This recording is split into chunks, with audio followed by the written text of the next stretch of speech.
1948 Crosley 12-inch black and white television, assessment and possible resurrection. It's not 7-inch, it's not 10-inch, but it's a massive 12-inch screen. So the tuning is very interesting on this.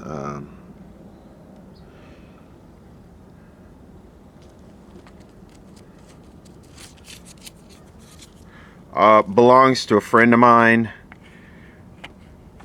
He does not want it restored. Interesting, we got a crack right here. So we got focus on the front, phono, FM, tell, whatever that means. So we got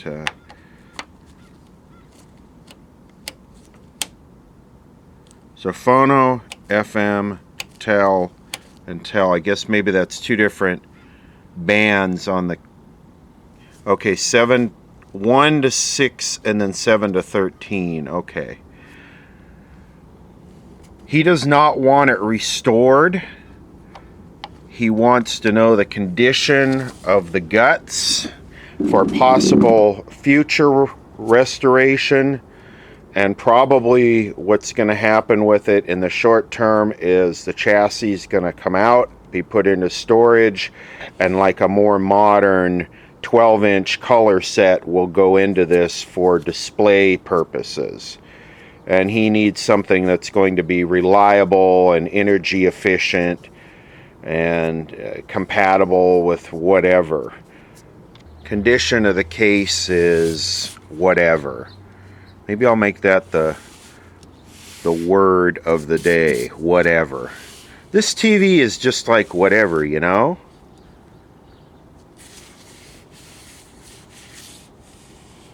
Actually looks like it's, maybe someone stained it later in life. I can't believe the Crosley, even this is a little bit too sloppy for even the modern Chinese ripoff of that logo. Yeah, it's really kind of crappy. Maybe someone stained this. So with an assessment, we want to just sort of spend some time, boring time, looking at everything, a good visual inspection. The first thing that pops out to me here is we have a missing fuse holder, a missing vacuum bulb, another missing vacuum bulb right there. That's obviously the IF strip. I see one vacuum bulb down here.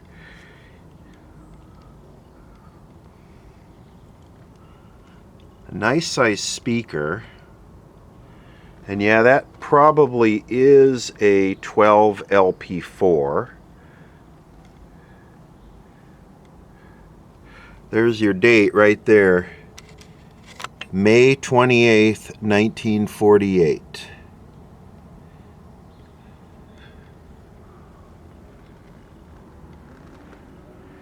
I would venture to guess this has a lot of hours on it. Look at the brass screen. Crosley. A division of Avco Manufacturing. Model 9-407. FM 175 watts. Television 285 watts. I was going to say this looks like about a 400 watt transformer. But this sucker is bigger than a 1960s color set. And 12 JP4. It looks like we got another missing 5U4 right there. So that's always concerning. What is that?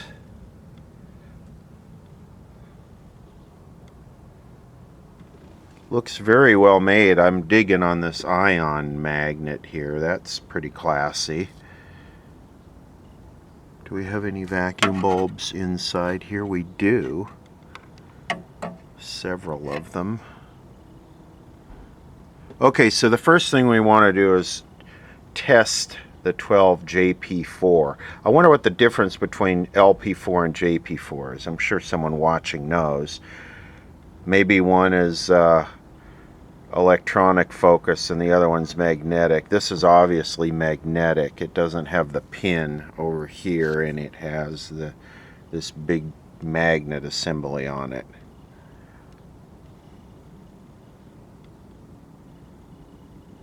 This is definitely the kind of set you go to Bob Anderson University to learn how to restore properly. You're just going to get a crash course resurrection possibly here.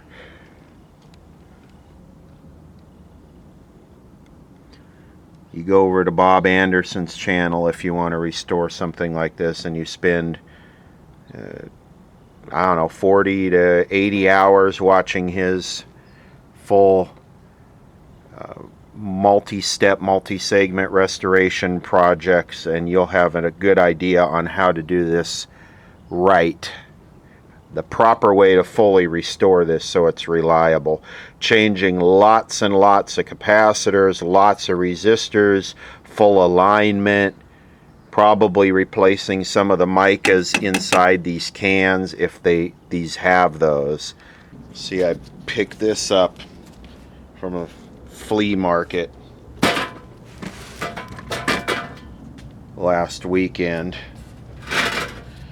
and it's another Beltron, and it's in bad shape, but it has some interesting stuff that people have asked for before. This seems like a little bit more modern one than mine. It has a lot of sockets. This one has a whole slew of other sockets that come with it. Mine, the one I've been using, see, this is the setup for this set we're working on right here. Mine. Am I allowed to say mine anymore? Are we allowed to have like singular ownership of anything? Or is everything ours? Everything is shared. You will have nothing and you will be happy.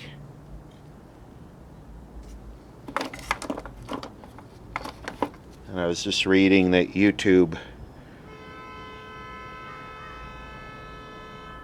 sounds like maybe we have another Nissan in the neighborhood. Just reading that YouTube changed the terms of service in the day or so ago, and no speech, no discussion on the topic that is not personally approved by Dr. Fauci will be allowed. Your video will be banned and you will be blacklisted. Okay, what am I doing? I'm getting sidetracked here. So yeah, this one has all of this other connector stuff. So that's why I bought this. It wasn't that expensive. It was like 50 bucks. And I haven't even read how to use it. Like this right here, this is something totally different that I'm not used to.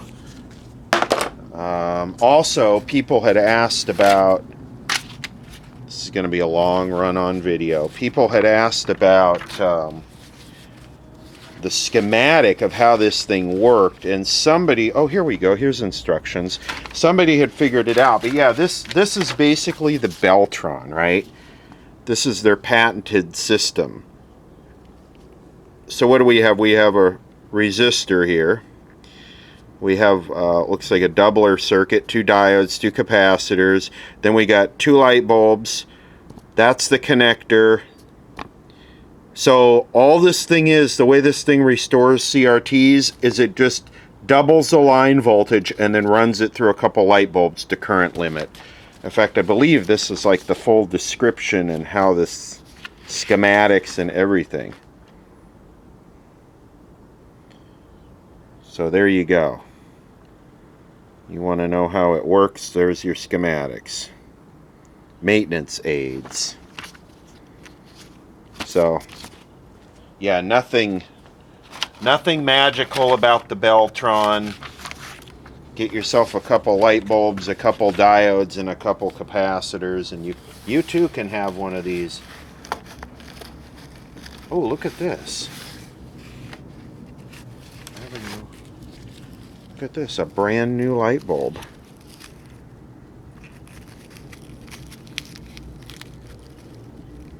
Made in USA. Okay, I'm getting sidetracked. Let's do this. Okay, so the first thing we will do is we'll turn this all the way down. That's the heater voltage. And I don't know about this one, but on mine, green is the same as black and white. Now this has a different switch. Test black and white and color. I have no idea what that's for. Maybe I should read the directions before I make myself look like an idiot, but hey, here we go. Now we will apply electrons.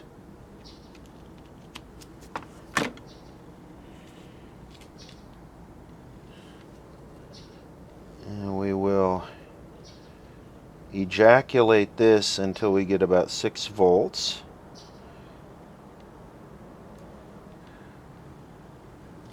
And I will look and tell you if the thing is glowing or not. Yes, it is starting to glow. And it looks like we have electrons being conducted. So that's a good thing.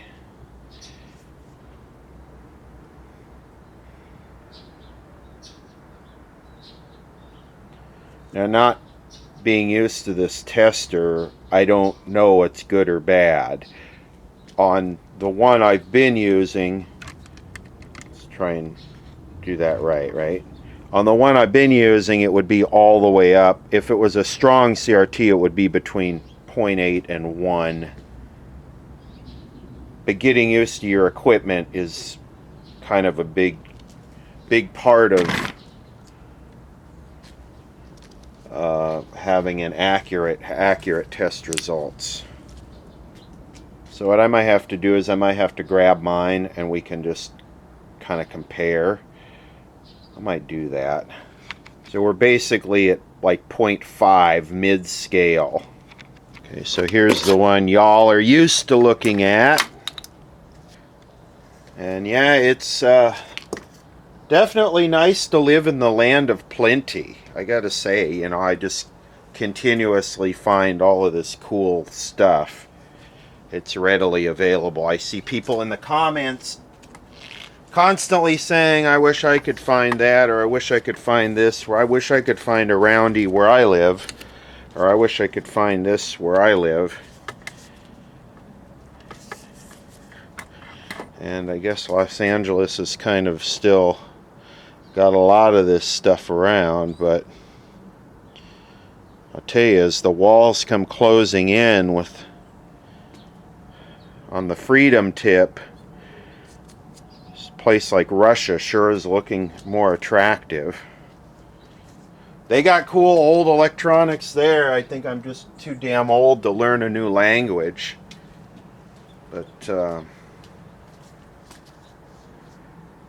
I feel like I'm almost being regulated right out of this damn place.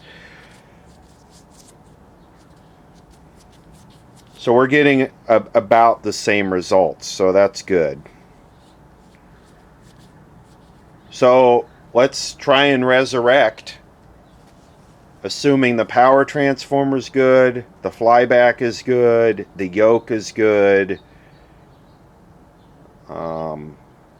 and a vertical output transformer. I don't know what other critical components we got here, but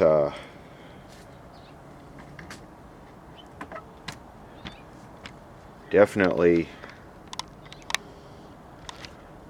think we're on the path to the nightly news. Maybe I'll try and skip the nightly news. Maybe I could try one of those like Me TV things and see if I get a copyright ID.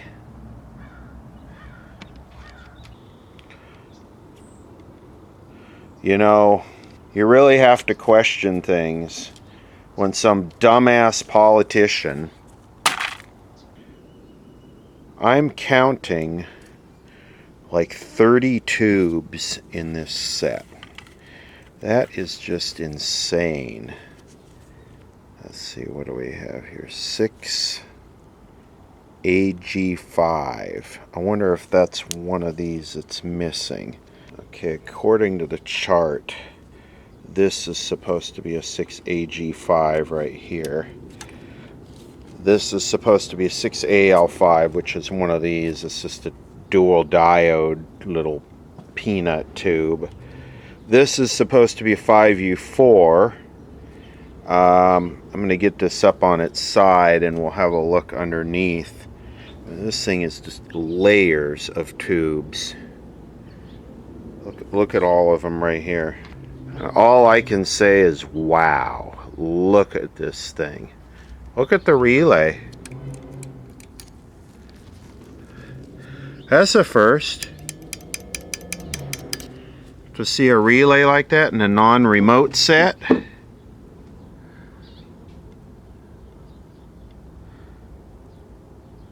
Sealed tight.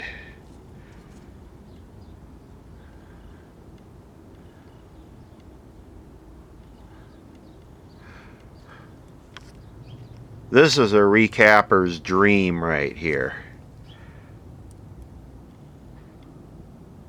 It's all laid out beautifully. Look at these can dome resistors. Look at these. These massive can dome resistors, and it looks like this one may have gone open and it was replaced with this one. That capacitor there looks like it's coming apart. Look at the focus pot, a big wire wound pot.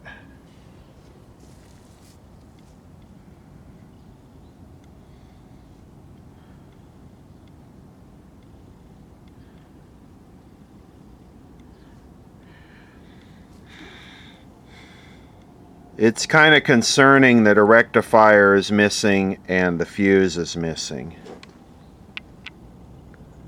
Vertical position switch.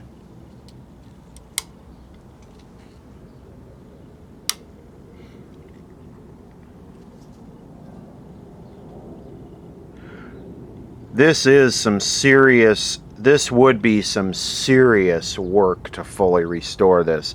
But the neat thing is besides this, I don't see any R. Kelly going on in here. This is all real virgin-y goodness. I like how they even have the resistors are laid out with the colors, the stripes, and they're not flipped over. It's very, very clean. Same thing here.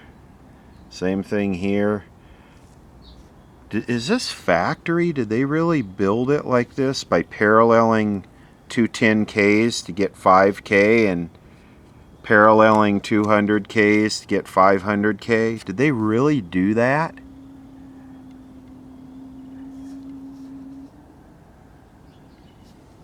Looks like we got 100K bleed off capacitor resistors here.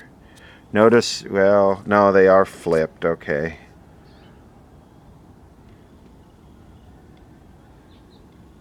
Someone, whoever built this really took pride in their work.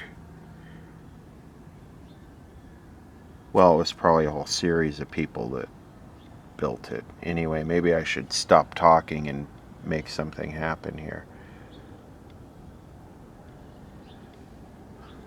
I just love looking at this because it first glance it looks like chaos, but if you look a little bit deeper, you'll see that, you know. Let's take the capacitor wizard to it. That sounds like a good idea. This thing has several electrolytic cans. Okay, so that's shorting the leads together.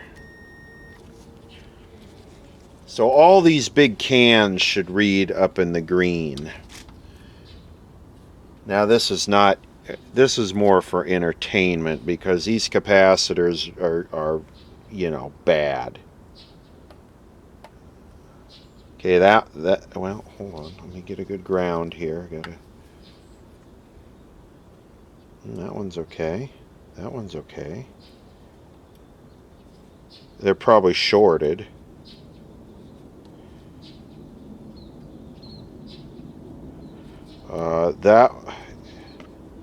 If that's a capacitor, it's totally open. That one is totally open. Okay, I'm gonna check the two with the 100K resistors across them. Really? That's totally open.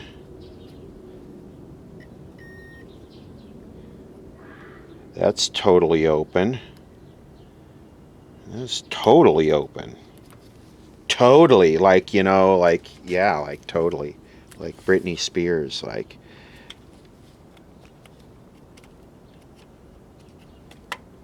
That's open. That's showing something. Boy, they either show in the green or they show absolutely nothing. There's no in between. Okay, digging into this a little deeper. These two are completely dead. This one here is completely dead. This one here, that section is that section is that. That's this one. This one here, both sections are totally dead. This one here has some marginal sections. 10 ohms. This section 7 ohms. This section is 4 ohms.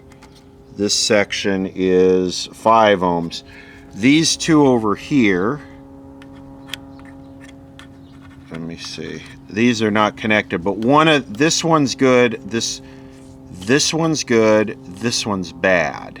Now what that's covering is no ESR, no capacitance. They're dried out.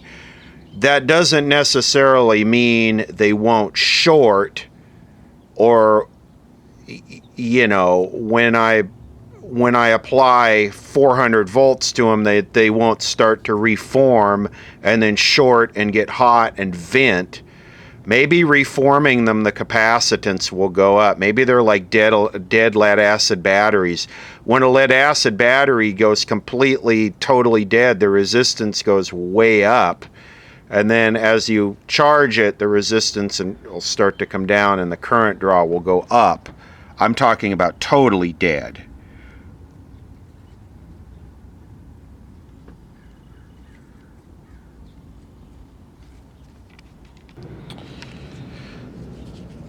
I have a 60-watt light bulb here limiting the current. I don't want anything to blow up in this thing. I don't want to have these capacitors vent or anything like that. So I'm not plugged in. I got both. Well, one of this 5U4 is missing, so I grabbed my solid state 5U4. I pulled the other 5U4 out. Let's take a look at this. This actually looks pretty good. It's not all melted inside. The getter looks pretty good. That's an old 5U4 right there. Reliatron. Westinghouse Reliatron. So I have the meter connected across here. We've got 120 volts, no load. I'm going to plug this in, and light bulb come on full brightness. Here we go.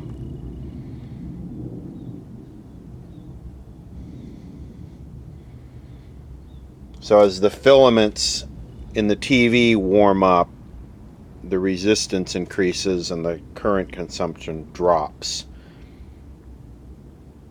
It's pretty impressive that it's got, I think I'm going to need to go up to a bigger light bulb.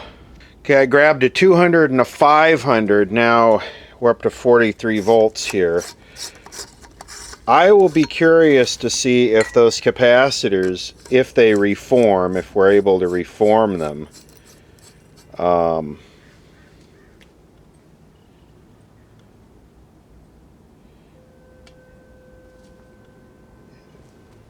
If we're able to reform them, will they actually show conductance again, or capacitance? Not conduct. What the hell is conductance? Anyway, 200 watt bulb, 109 volts. Our tubes are glowing.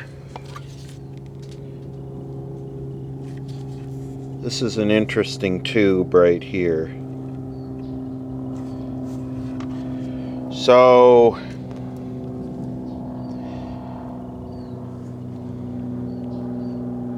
do I do it? Let's see what happens here. This is now I'm not that worried about it because I'm limited here.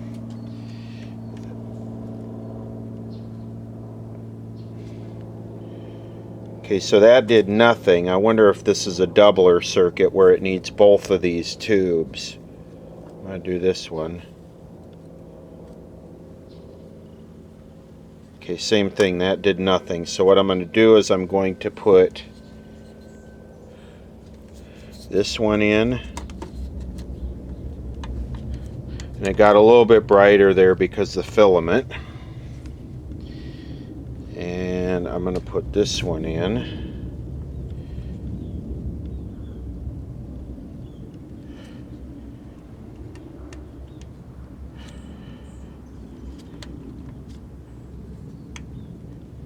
Nothing, no change at all. That's kind of curious. Let's do this.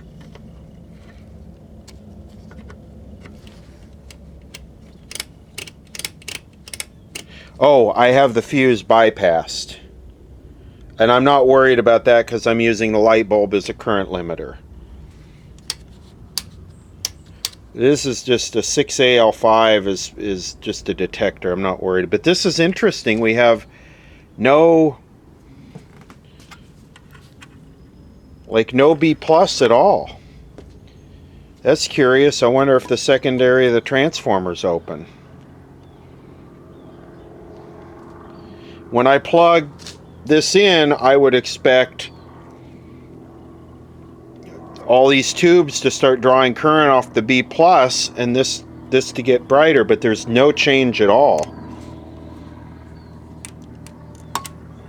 I mean, no change. It's 104.8. And I plug it in. It's the same thing. Does not change. So this is interesting. We have 373 volts DC here. Can I point some more? Will that make it work? Okay, when I unplug this tube, it goes down to 240.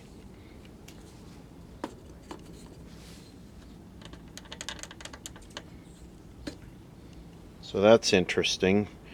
They probably have them in some type of voltage doubler or some configuration. I don't have the schematic on this. I don't know if Sam's covered it, and my Sam's are only solid back to about 100. I might have the riders on this. But it's interesting that there's no current draw. It's like there's something. Is there something in here where if you unplug this, it disconnects the B plus? Measuring the AC here, we have 25 volts AC now. That's with no load, and it's also before the choke. So yeah, we have open filters. It shouldn't be that high. Okay, do I dare? Now that does make a difference when I push that down. So does this relay have to engage to turn the B plus on to the set? I've never seen a relay like this in a set, so something new to me. And that electrolytic back there, This one down here is open according to Capacitor Wizard, and it is connected to these two pins on the relay. I have no idea what that capacitor does. I think it's a filter. I would think it's a filter, but there are no diodes in this era. This is like pre-silicon rectifier. So I notice when I have this on FM, selector on FM, and I push the relay down, it only gets that much brighter. If I put it on TV and push it down, it gets much brighter. Ooh. Sparktastic. I guess when you watch a video on, especially YouTube, such an authoritative site, you would expect the person making the video to be knowledgeable about what they're working on. Well, I got to be honest, in this one, I'm not. And my focus has always usually been like 60s and 70s and 80s sets. And I know those really well. This historic dinosaur stuff is not my cup of tea. So I can't wait for all the comments that say, send it to blah blah blah blah blah. Yeah, just send somebody else's property to so and so at an expense of about $1,000 shipping. Anyway, maybe that relay, maybe the point of that is it waits until the tubes warm up and then it kicks in and energizes the B+. I don't know, and I don't have a problem admitting I don't know, and maybe I should take the time to try and find a schematic on this. Also, maybe what we could do is see if we could get some FM radio. I took the speaker out of the cabinet and I got it on FM right now, so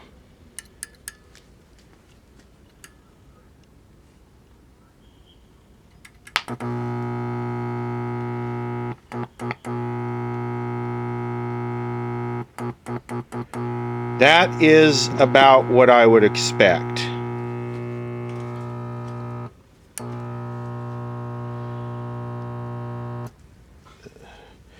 That is about what I would expect. And what I'm going to do is I'm going to wedge something under that relay to force it to stay on. Isn't that the appropriate way to fix it?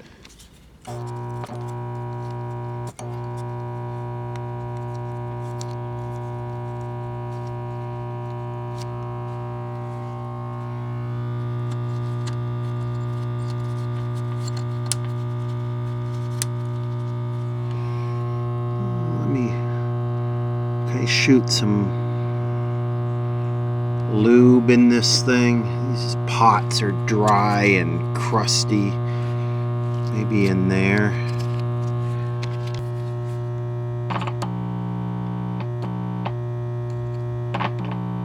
So interesting, the audio amp is hot.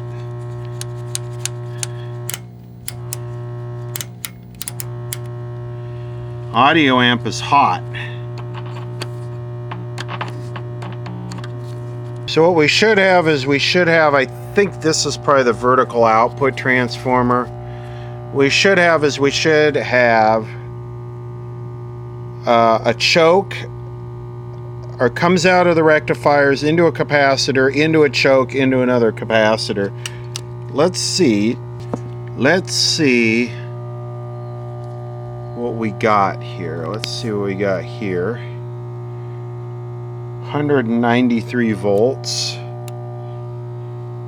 162 volts. This is the one that measured some capacitance. 143 volts. This is DC I'm doing. 114 volts. If I could keep the camera on the target in this video. Okay, I'm going to go to AC. See what we got AC. Here we have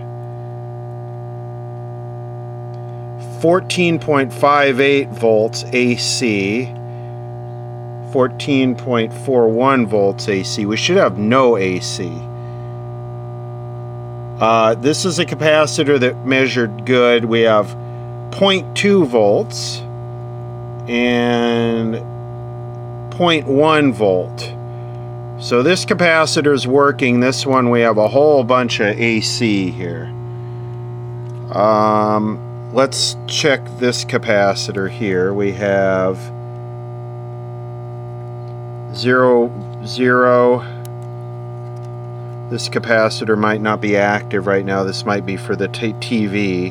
0. What do we got here? 0, 0. So this is not even in the picture. What do we got here? Wow, 147 volts AC on this one. Now these two were completely open. These might be, they're not in parallel, are they? See, we got the ground on this one connected to the positive on this one. So this is like a doubler circuit here. So we got 147 volts AC here. 200. I don't want to burn that speaker up.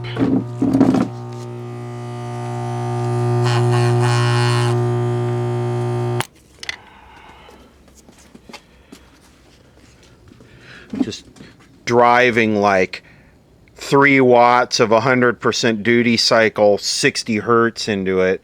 281 volts DC.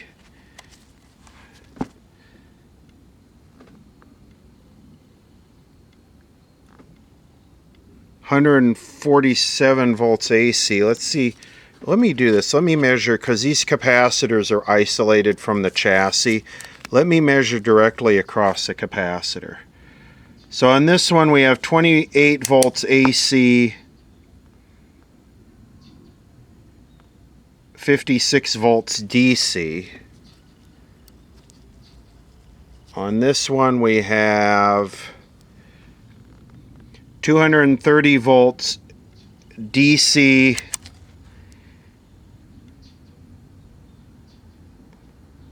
119 volts AC. So like we tested, these guys are just wide open. Those are pretty high. Those are pretty high voltage capacitors. I don't know what those are. 500 volt. And so I'm listening, and I hear the vertical output running.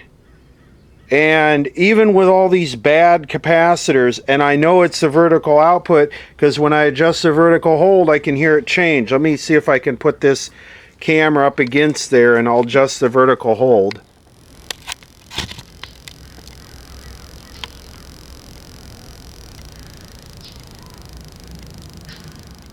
Slowing it down.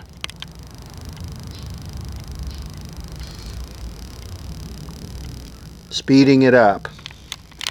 The vertical output's working, and it doesn't matter where I put the selector switch, the vertical keeps running. I have a couple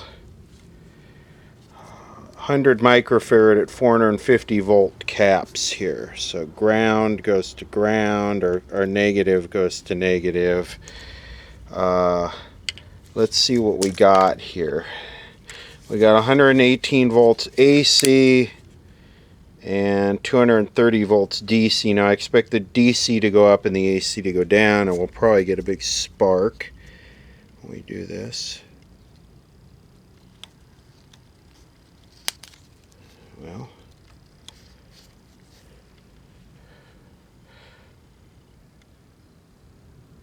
the DC is going up slowly. Let's see what the AC did.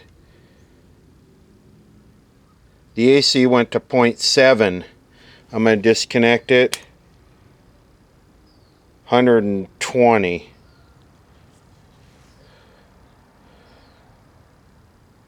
Yeah, it makes a big difference. I'm going to bridge this one down here. That one down there. Okay, this largely brought our AC across this capacitor down to an acceptable level. We got 2.6 volts AC. Not bad, not bad. But we lost our audio.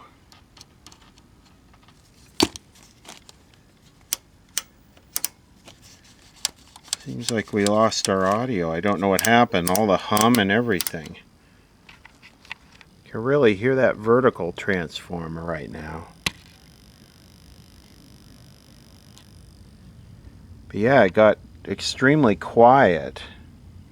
So Sam's did actually cover it, 9407. It's in folder 666. Boy, they sure got that right. All right, Riders Volume 2. No more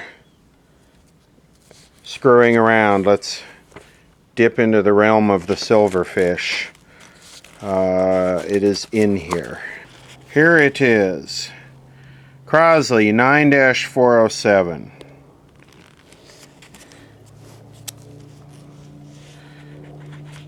Welcome to the age of flavor. And here is the massive schematic. And I notice they call it a picture tube, which is good. That actually works because now CRT stands for critical race theory, so we will no longer be using the acronym CRT for this channel. These will be referred to as picture tubes or picture bulbs or vacuum-filled picture transistor bulbs or something of that variation. So here we go. So here's our two rectifiers. Let's see what they do. They just got them paralleled here. Really? Yeah, they're just paralleled. And here's our relay. Here's that capacitor that's open. So maybe that's why the relay does not engage. So we got a 6AL5. In fact, that's probably the 6. So that's a rectifier. Interesting. Remember I said no more rectifiers that... no silicon rectifiers. So that's probably the 6AL5 that's open. So yeah, it looks like the whole point of this is that relay does not engage until that 6AL5 warms up, which would be about the same time all the other tubes warm up. So that's a time delay. So then we come up here to our doubler. These are those stacked capacitors with the 100K.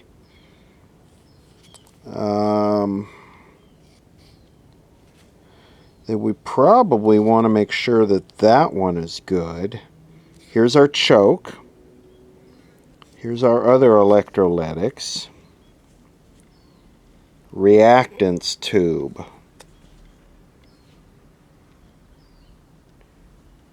Interesting. Overly complicated. A correction on the power supply. This is not a doubler circuit at all. These are simply two 5U4 rectifier tubes in parallel to increase the current handling capacity. And for the filter capacitor, they are 280 at 350 volt in series to increase the voltage handling capacity of the capacitors. And then over here we have our 440 at 450. So this is equals 40 microfarads 700 volts, and this is 40 microfarads 450 volts. So maybe at the time they didn't have high enough voltage rated capacitors, so they had to put them in series. But yeah, no doubler. I was just glancing at this thinking it was a doubler, but actually what this is a floating ground. And this is a 500 at 25 volt. This is to get your negative bias voltage for the audio output tube. So that's exactly what it is. Delay, relay, and tube. The other tube that's missing is a 6AL5 sync discriminator. We don't care about that. I'm trying to get the FM radio to work right now. I'm going to start. I just took a picture of that paper schematic so I don't have to deal with that massive thing here. And this will help us isolate it down into sections. So what I did is I just took a picture of the audio section. 6V6, 6SJ7, And if we come over here, we have our phono input and then our switch, which is on the front here. So I'm going to put that on phono. I'm going to turn this on. We're just going to check some voltages, but what I'm going to do is I'm going to feed my phone into the phono input here. And the track I will be playing is something that I recorded, a live little jazz trio I recorded back in the 90s to hi-fi VHS. So this should not be in the copyright database. It should not be offensive. First thing I want to do is make sure there's no voltage, leaky capacitors putting 1,000 volts back into the phone.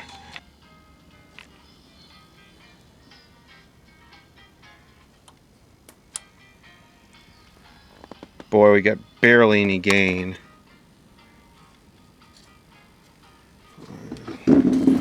Wiggle these tubes around and see if... Okay, I wiggled the tubes around and no change. So let's do some voltage checks here. See if we cremated the speaker. So we'll do pin 3. There's no voltages listed here, but we can make it up. We should have about, say, 250 on 3, 250 on 4, 0 on 5, and on 8, which is the cathode, it should be ground. So that's pretty simple. So on pin 3 we got 280, which is the plate. That seems about right. Let's go to pin 4. If I can get to pin 4. 279, that seems about right. And then pin 5 we should have 0, or else we might have a leaky capacitor right here. So let's see, 1, 2, 3, 4. Well, there is no pin in 5, am I?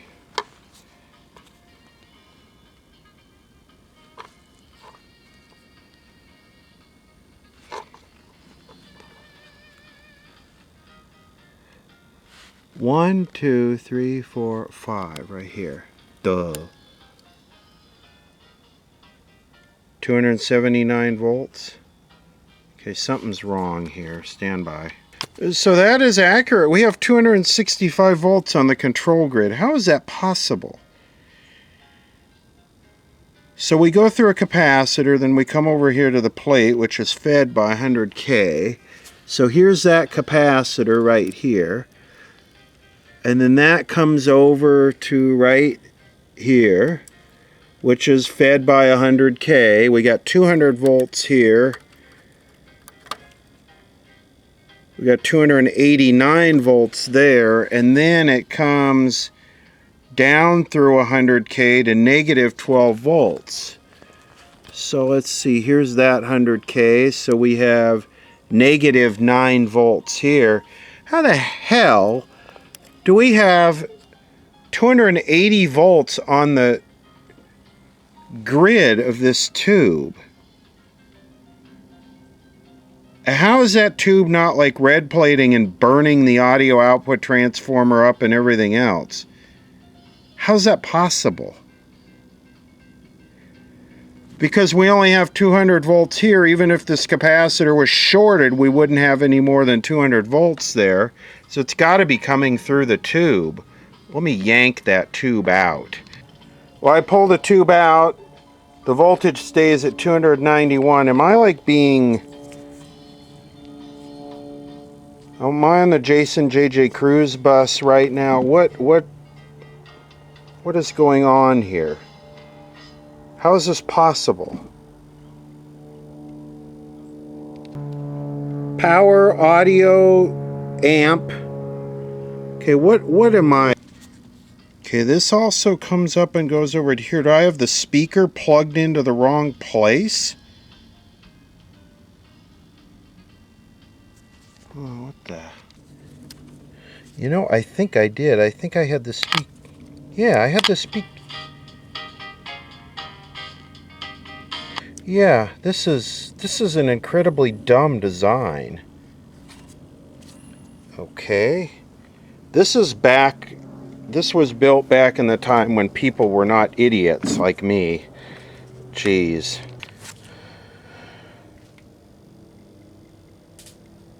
I plugged the tube back in and now we get nothing. So did I blow the tube apart internally? Crap. Yeah, I believe I executed that tube.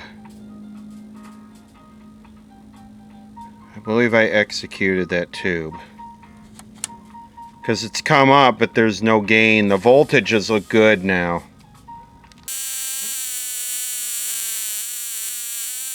This is what I did to that tube. See the smoke? Okay, let's see what we got here. Maybe we could blow this apart. Groove tubes. Sylmar, California. GT6550. And then here we have a Russian 6P5C. Now, I believe these are both. That is a 6V6. Now, I kind of believe 6V6, 6K6, 6L6, and these are all interchangeable. So let's try that one first. I'm going to double check and make sure I still have a negative voltage on my cathode.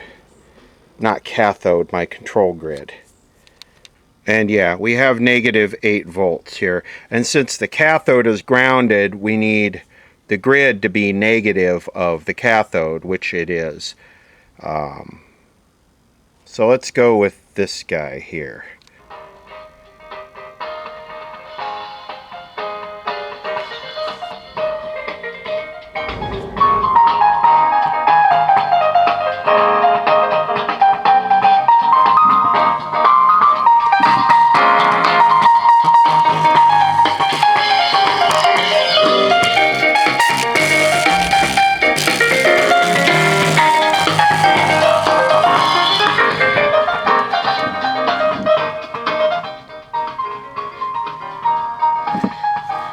Okay, now I'll tell you what we're going to do, or I'm going to do. I'm going to take a paint marker and mark this so this doesn't happen again, because I blew this tube apart. I ruined this tube.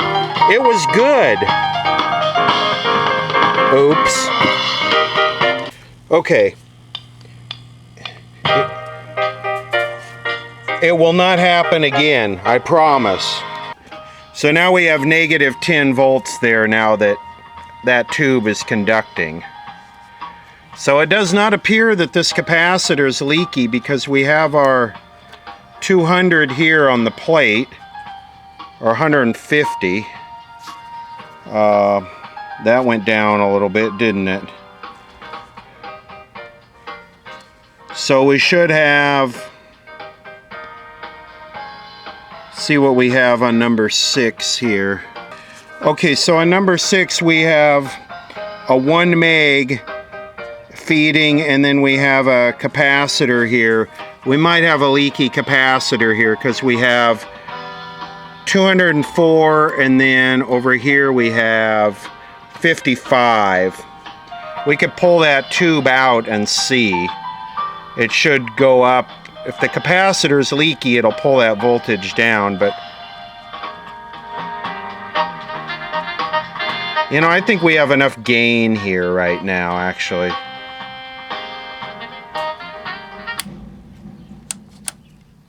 Go back to FM and see if we get something.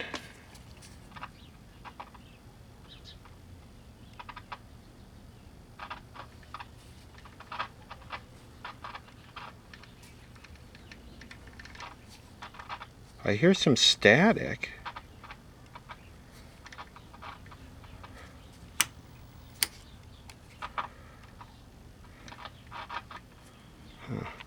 Alright, so I'm going to start tracing my way back through the sound IF here. So the sound IF is, this is the detector tube, 6AL5, second sound IF, first sound IF. So let's see here. So we got a 27K resistor, and then it feeds in basically to the switch or the phono, or it's feeding the phone into. So I got it on radio. So I think this is it 2.7K or 27K? It looks like that says 27K. Okay, so obviously we've got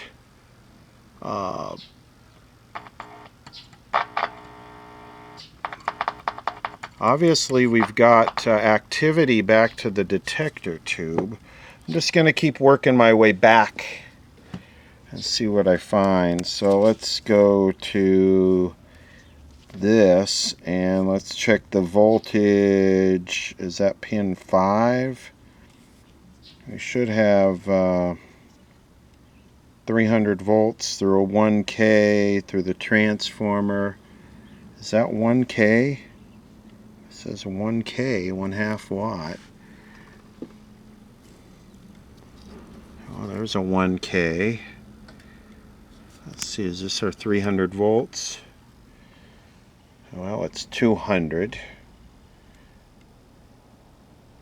I think it should be a little higher, no? Or am I not on the right thing? What's this here? 0? Okay, let me get my bearings here. Okay, yeah, this is a wire coming in. That should be 300 volts. We're only getting 200 there. So on this side we have 199. We're looking for an open resistor or something. This side we have 193. So we only got 1 volt drop across this one. 203. 199. Do we have a bad tube here that's not conducting?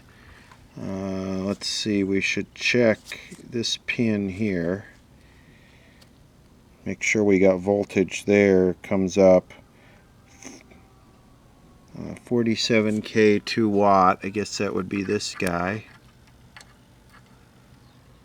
We have 31 volts there. That's kind of interesting. It looks like it comes through here. And it sounds like there's activity here. I don't even know what IF frequency this thing is using because there's so little information here.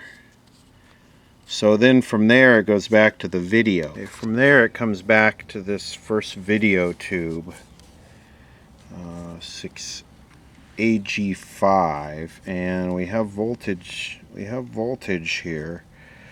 So B plus being 100 volts low.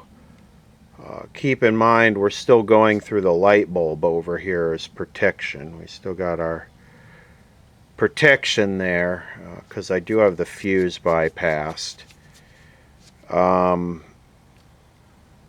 Yeah, being 100 volts low, that's not going to shut it up completely.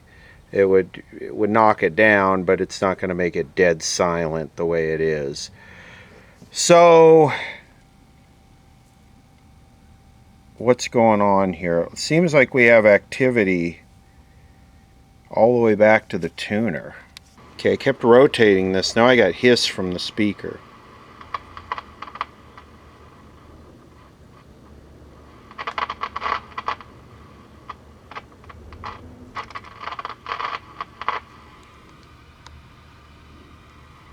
Seems like there's almost activity there now.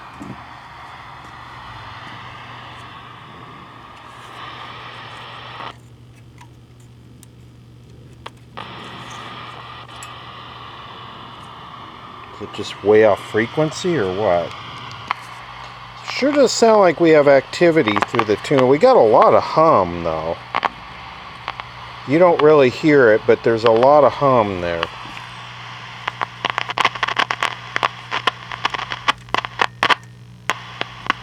We're definitely getting activity through this.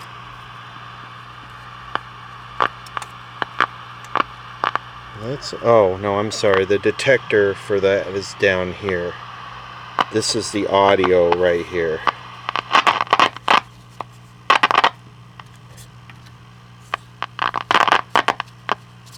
Well, you made it worse.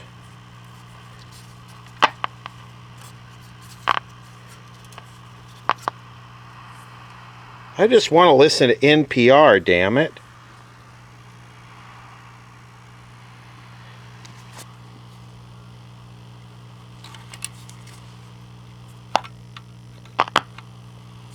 That's working.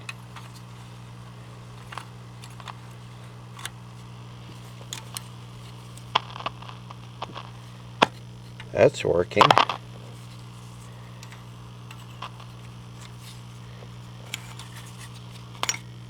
That's working. Boy, that one's hot.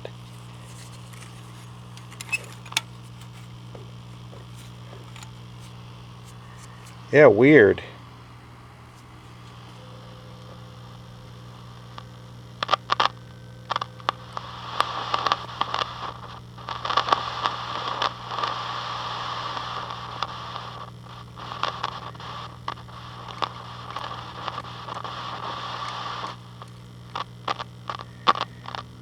Is this like a screw type tuner? Maybe I'm way off frequency.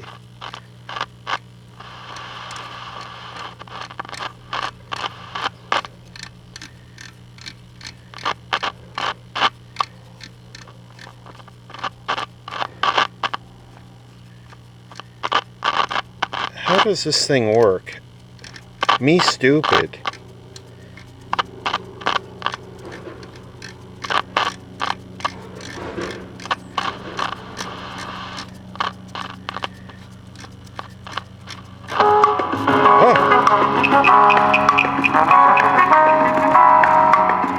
There's K-Jazz.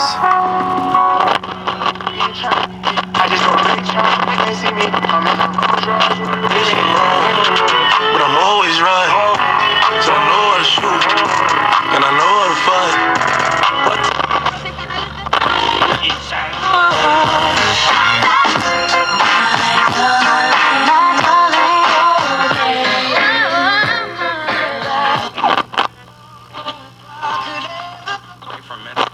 Focused on real things like social media. Alt 98.7. I mean, memes are important. LA's new alternative.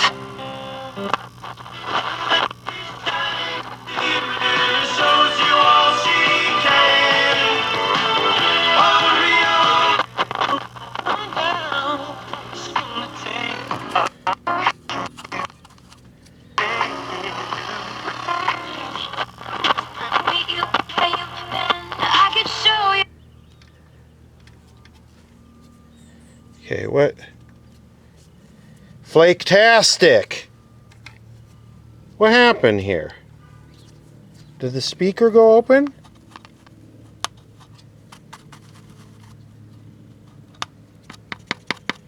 Hello? Anybody home? I think we got a problem here.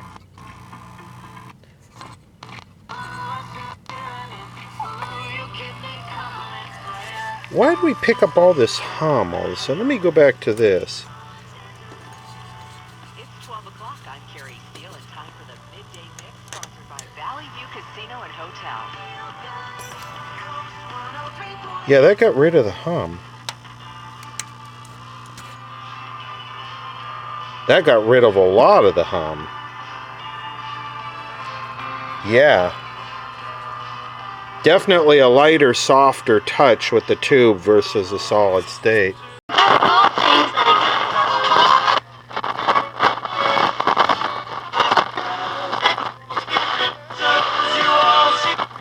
So this thing must be like a big long screw that moves in and out.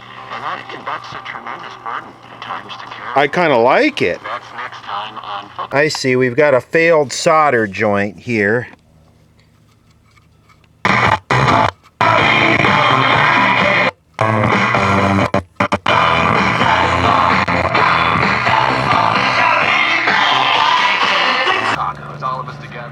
Okay, so let's go over what we've done to get to this point. The relay was not closing, presumably because the capacitor, the electrolytic, is bad. I had these two electrolytics right here are open. I jumped them with 100 at 450 volts. I plugged this in wrong and somehow applied plate voltage to the grid of this 6v6 and blew it apart. These two tubes are paralleled, so I do not really need this. That would help with probably the current draw of the TV, and then this thing was turned so many turns out of where it should be that it was way off the FM band. I'm still not 100% sure how this works. Obviously, I thought it was like a regular tuning capacitor, but shows what I know. Obviously, it's some type of screw inductor thing, or I don't know. I'm tempted to open it so we can look at it, but it looks like it's not easily come apart type thing.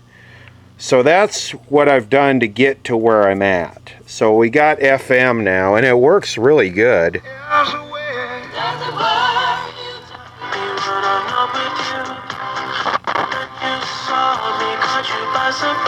I mean, it actually, for just this little wire, it's working really good. It's really good. And I'm on reduced voltage. Let me go off. So, yeah. Little Tony Braxton to get stuck in your head for the rest of the day. Great. Just what we need. So I'm about 4.5 hours into this, and I feel like I've just kind of got myself familiarized with what we got, sort of how it works, how we got here, why it's doing what it's doing, and now what I'm going to do is I'm going to take a few minutes and clean up all this nonsense that's laying around here that I don't need. This speaker is like cracking and falling apart as it plays. It's so old, and I don't even have it cranked up very loud. But yeah, I'm yelling to keep the copyright.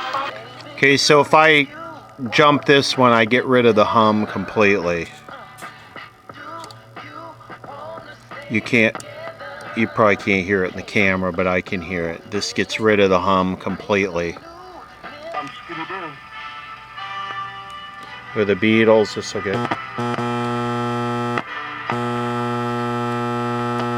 That'll keep the. So yeah, this is the doubler, and then that's the filter. I would like to get the TV to work in this. I don't see why I can't. I can't believe this is even like calibrated kind of still. I mean, I'm on 95.5 and it's close. So I just notice when I go from radio to TV, the current draw really goes up. So that's sort of interesting. And yeah, I get this continuous tuner now. The tuner doesn't shift when you change bands here. I thought this would be like FM and then channel 1 through 6 and then channel 7 through 13, but that's not the way it works. It's just one continuous tuner, because you see on so if I go to TV and then I turn the contrast,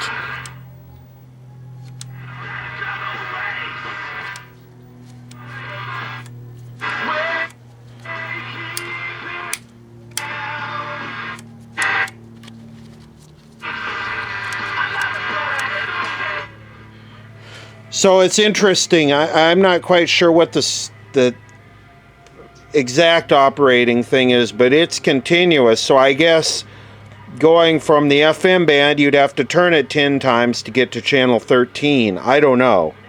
Seems kind of stupid. I figured this would have shifted it from like VHF high to VHF low to FM. I mean, FM is sort of right kind of in the bottom part of the old TV band. Bottom middle, I guess. I gotta say, this radio works excellent. I've just been letting it run, which is probably not a good thing to do because eventually these paper capacitors are going to start to short. But this radio works excellent. It sounds good, it's stable, it's clear, it's not distorted. I'm impressed. For something from 1948 with basically just 3 filter capacitors paralleled in. Here's what I've done. I tacked these 3 capacitors in place to get rid of all the sloppy clip leads for now, and I can just buzz these off when I'm ready to return it. I'm trying not to modify this because, like I said, he wants to put the chassis aside and keep everything as original as it is right here and use a different set in the cabinet for now, with the option of returning it back to original. So these are 100 at 450. I don't know what these were originally. I mean, they're 450 volt, but it doesn't matter. You can go bigger on the filter capacitors. It's no big deal. So let's see if we could get a picture on this. It's weird that we have, like, the front end is working, obviously. And I hear the vertical oscillator running. So that's kind of odd. I don't know how they came up with that, to leave that running all the time. But, you know, we need to go after, I think, probably high voltage right now. Just kind of looking at this some more, I would reckon that these here disc capacitors ain't original. So this is a photo of the horizontal high voltage circuit here. I guess that's the flyback right there. Real complicated, isn't it? So we want to take a look at either with a scope or with a meter, pin 5. We should have a negative voltage there. This thing is inside the cage, so we can get to it right here. Let's take a look at pin 5. It should be, I don't know, negative 20. Interesting. It's sitting at negative 12 volts with the thing in radio mode. I don't get this thing. And there we go. I go to TV mode and it goes to negative 20. The light bulb comes on. I'm going to bypass the light bulb. Negative 26. So we got good drive to the horizontal output tube. I mean, I'm not looking at it with a scope, but if it's negative, the oscillator's running. So we need to take a look at the high voltage rectifier. I have seen a lot of these 1B3s just go to air from age. So let's probe up the high voltage, and I'm going to pull the cage apart. Little crustastic, little greenage there. Nice doorknob capacitor. This day in rock brought to you by Grocery Outlet. Here's your shot to join the fiendish fun of the Disneyland Resort. Let me see, am I in TV mode? I am in TV mode. Plus $500. Text the word. Perfect song. Oh. Yeah, look at that. Ooh. There we go. Check. 1, 2. Don't. See that? Nice. Oh, and it looks like we got high voltage too.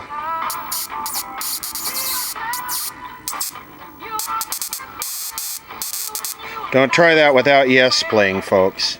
Okay, so according to this, we got 6 kilovolts there right now with the light bulb on. I'm going to bypass the light bulb. We'll go to full line.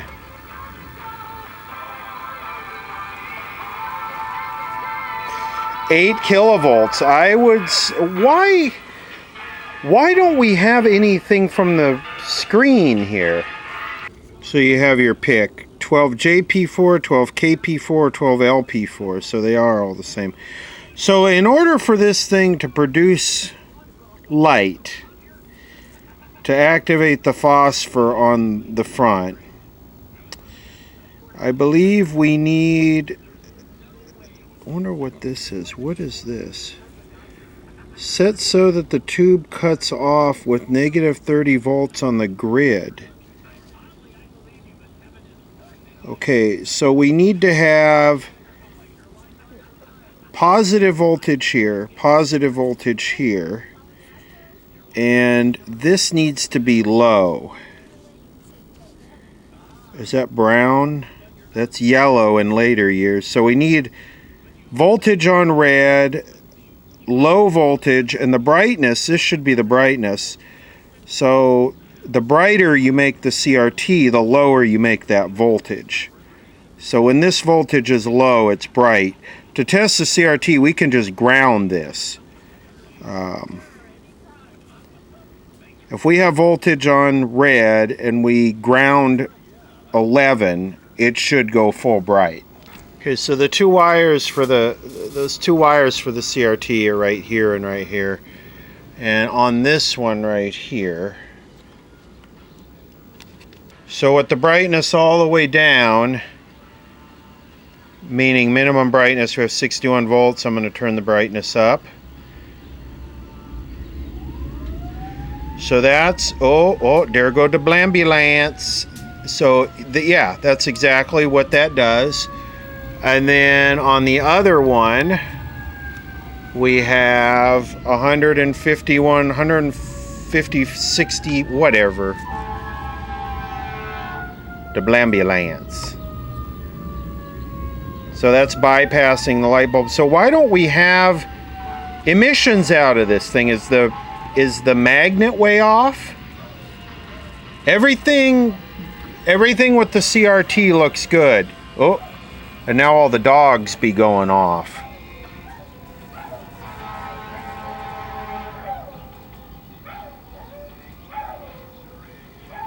The dogs be activate by the blambulance. So what I'm going to do very carefully is I'm going to move this all around while watching.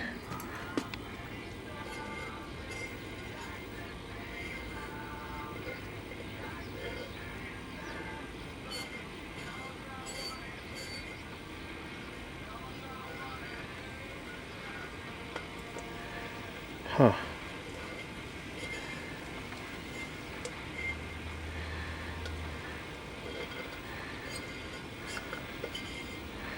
What is going on here?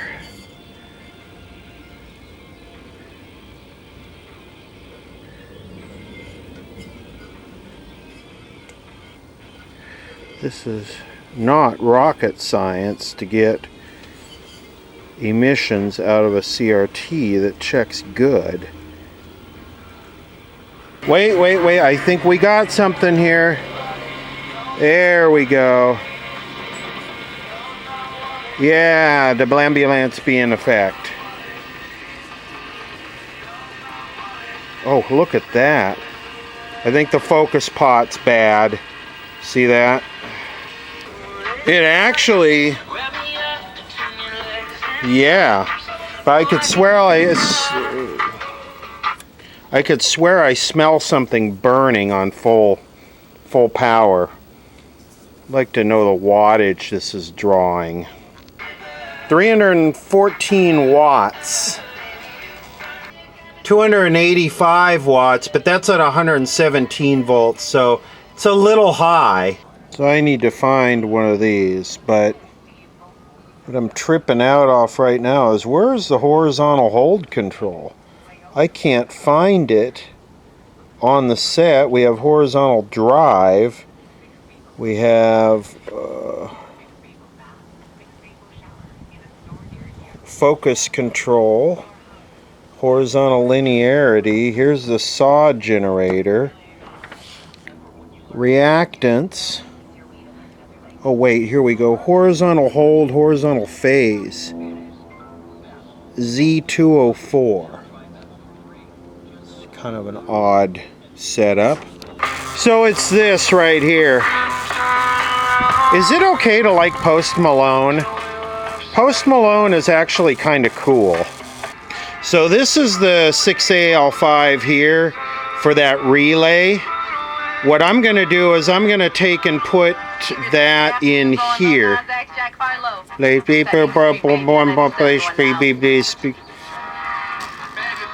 So that's the sync phase decoder. Yeah, the reason why the wattage draw is probably higher is that guy right there is driving the voltages up through the roof. But I don't know if I want to drive all that current through that tube. I kind of like this. Oh, I don't want to do that. I kind of like the look, the Meltomatic, smeary, smudgy. Kind of looks cool. This and like that and like this and it's like that and like this and like that and it's like this and like that. Nothing but the best. I'm gonna use that and I'm gonna put it on channel 6. That way I can just go right to the bottom of the FM band and I should be right there. This is not happy. I'm drawing an arc off of that. Hope I didn't clinko-twerkulate this. Okay.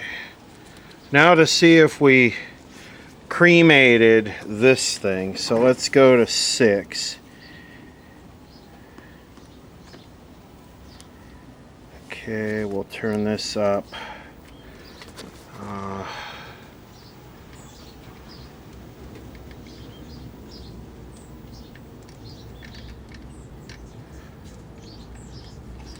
I don't know if I'm going the right way. Let me bypass this. Oh.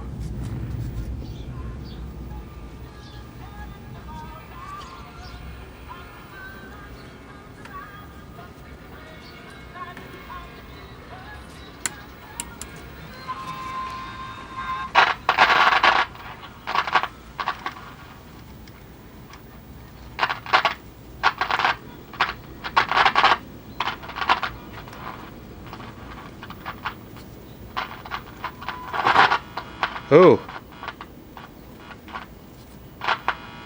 there it is.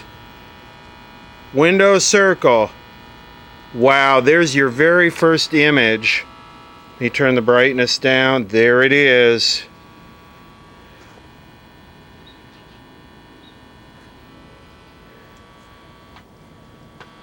Yeah, the focus pot's bad.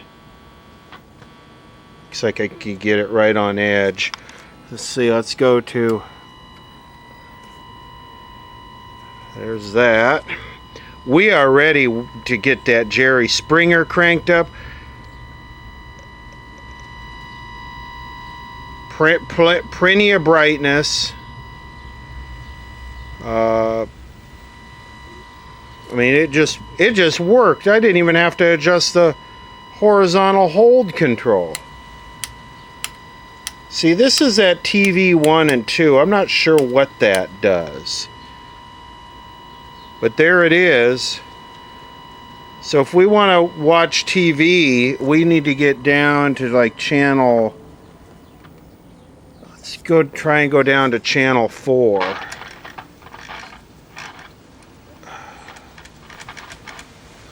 Oh yeah? You want to limit me, huh? Okay, let's try channel 5.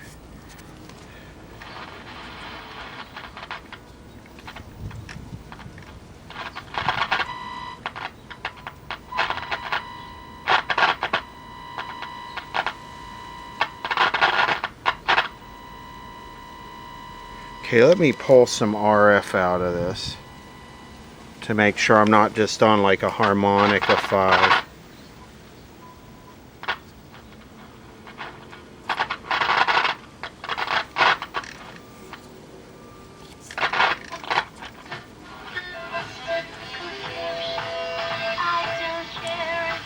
Okay, now I'm in the FM band. So am I going up or down?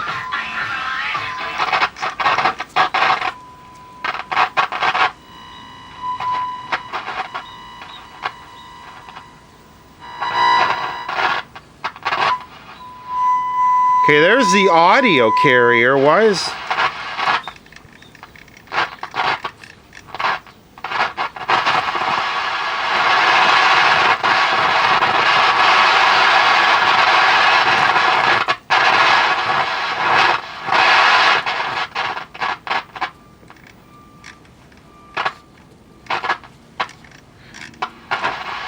Okay, let me try and figure this out. I don't need to annoy everybody. The audio and the video are way off from each other. 27 tubes. It covers from 44 to 216. Ooh, flywheel synchronization circuit and flyback type high voltage power supply. Trying to read,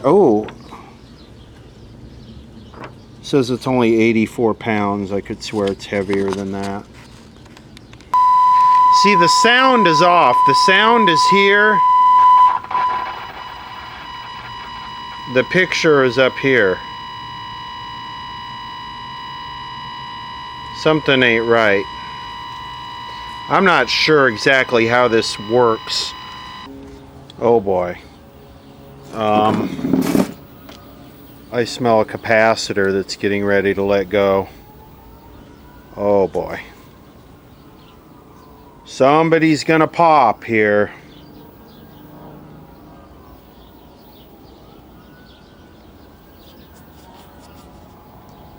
Yep. Definitely.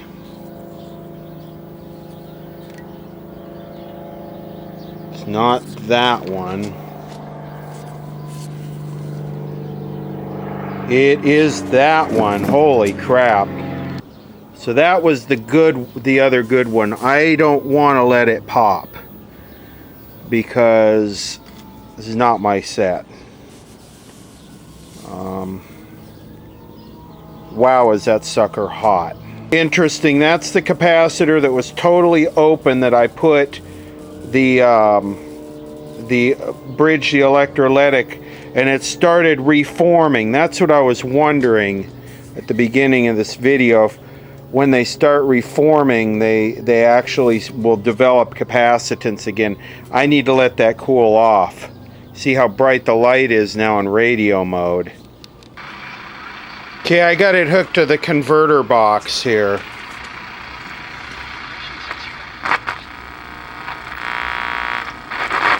And yeah, the sound is way off. Are you tired of don't smell clean? Downy Unstoppables in-wash scent boosters keep your laundry for the detergent alone. Downy Unstoppables.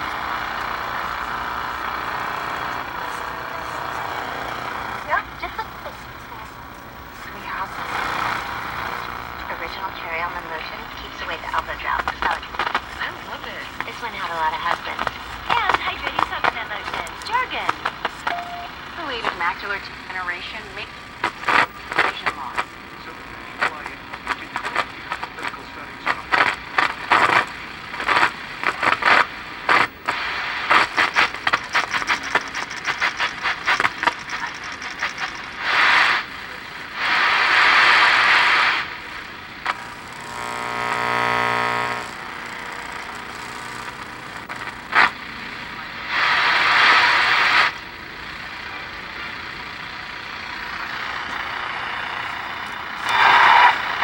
Welcome back to the feud.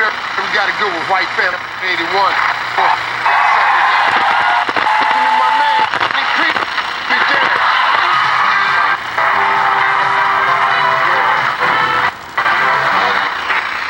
I'ma just give you a hood, man. Just that Pete.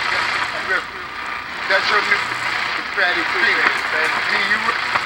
All right, let's go. Boy, plays the double.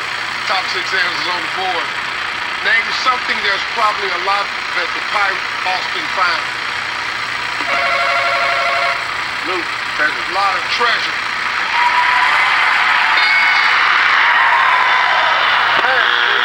Paris.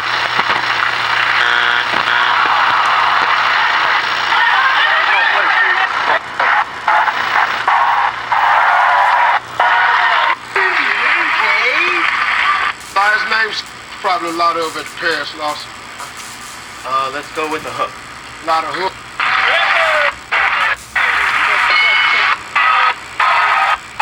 Elijah. Something's probably a lot of it Paris lost. I'm gonna go with a Hat.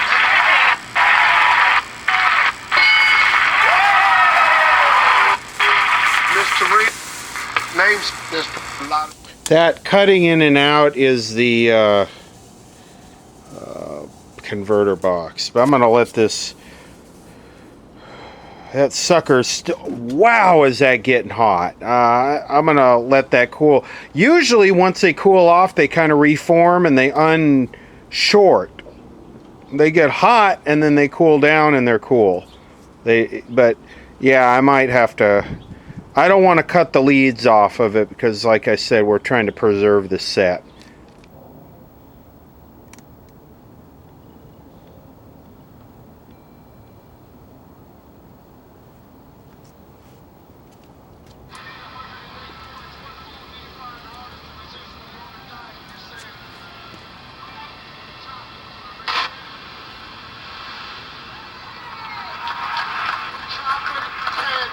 What's the number one answer? We need 80. Name a sport that's tough to play on a windy day. You said volleyball. So they said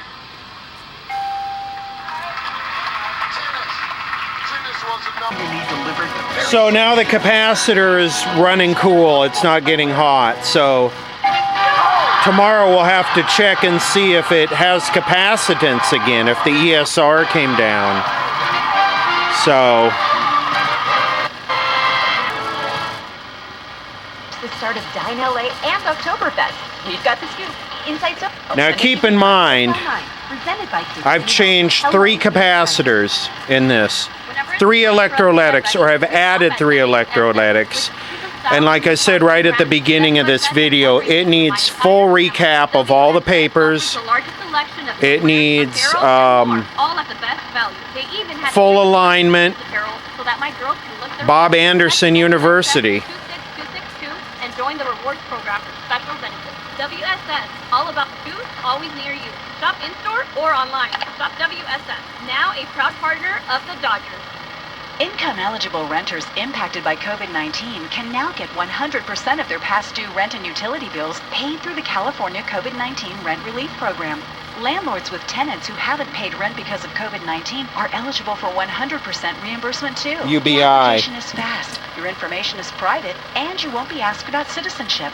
Apply at housingiskey.com before eviction protections end on September 30th. Brought to you by the California Department of Housing and Community Development. Pat Harvey and Juan Fernandez, weeknights on KCAL9 News. It's time to play! Wait, isn't it time for the news? It's 7 o'clock. It's getting dark so early these days. See is my kitty cat down there. Oh, is he? There's Hasley. He loves it. He tests all sorts of blankets for me. He usually approves. He definitely approves of this one because this is 60 by 70. So it's almost the size of a queen-size mat. Wow.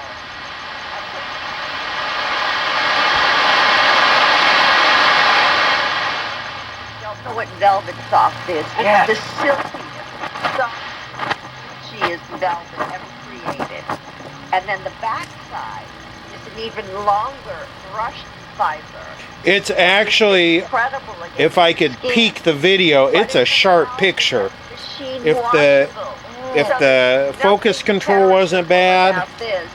You can go ahead. Here's a story about a real estate agent and her husband in Pasadena. Their income stopped when the pandemic hit, and they had $75,000 in credit card and business debt. And their second mortgage was threatening to foreclose. But this new law allowed them to protect their I don't think I need to go with the news. The thing has been resurrected. Basically 3 open electrolytic capacitors. It really, for being unrestored, look at that picture. Look at that picture. All the parts in this are 72 years old. Let me explain. Before Feel Away Optimum, I would have scratched up this expensive sofa.